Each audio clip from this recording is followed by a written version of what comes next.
अस्सलाम वालेकुम, कैसे हैं आप सब लोग। उम्मीद है आप सब लोग खैरियत से होंगे।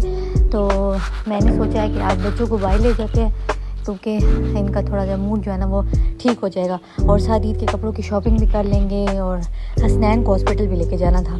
तो फिर ये हम जा रहे हैं गाड़ी पे, और ये दोनों मैडमें बैठी हुई हैं, ये बहुत तंग करती हैं। फिर दरमियान में मैं बैठ गई हूँ, मैंने इन दोनों को अलग अलग कर दिया।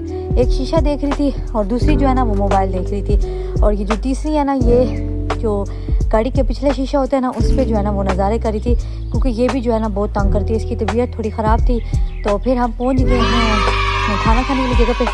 तो ये जो है ना बच्चे खेल रहे हैं और इनको भूख लगी हुई थी, तो मैंने कहा चलो बच्चों को कुछ खिला देते हैं। तो फिर आयरा जो है ना वो सुहा को स्लाइड दिलवा रही थी, तो सुहा जो है ना वो रो रही थी क्योंकि उसकी तबीयत जो है ना वो ख़राब थी।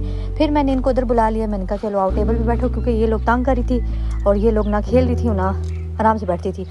फिर खाना आ गया, तो फिर ये देखें इनको खाना डाल के दे रही हैं और ये बहुत भूखों वाली हरकतें कर रही हैं। फिर मैं जब घर आई हूँ तो फिर मेरा घर बिखरा हुआ था और मैंने घर की सफाई की है, सारे घर जो है ना वो मैंने नीट किया है क्योंकि घर ऐसे ही छोड़ के चली गई थी। फिर जो है ना मैंने जल्दी सफाई की, और फिर जो है ना मैंने रेड लोबिया जो है ना उसको उबाला, क्योंकि खाना भी बनाना था। और मैं तो खा के आई थी, भूख लगी हुई थी थोड़ी थोड़ी, लेकिन मैंने कहा रात के लिए तो तैयारी करूँ ना। फिर मैंने ये जो है ना, और मेरी ये जो लंगरी है ना ये टूट गई है, और मुझे बड़ा दुख हुआ। और फिर सुबह को आंखों में दवाई डाली है, इसकी आंखें जो थी ना वो बहुत ख़राब हो गई थी। और फिर ये देखिए मेरा रेड लोबिया जो है तैयार हो गया।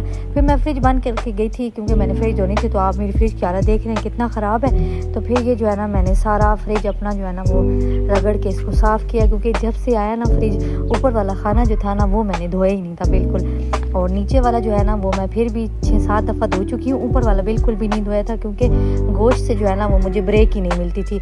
जब भी मैं फ्रिज धोने के लिए वो होती थी तो गोश्त आ जाता था। फिर ये देखिए मैंने अपना सारा फ्रिज नीट एंड क्लीन साफ़ सुथरा कर दिया। और आप मुझे बताइएगा कि मेरा फ्रिज आप लोगों को कैसे लग रहा है। मैंने शीटें भी लगवाई हैं, तो ये देखेंगे बाहर से भी सारा, पहले ऐसे हाथों के निशान होते थे ना। तो वीडियो अच्छी लगे तो मेरे चैनल को सब्सक्राइब करें। अल्लाह हाफिज़।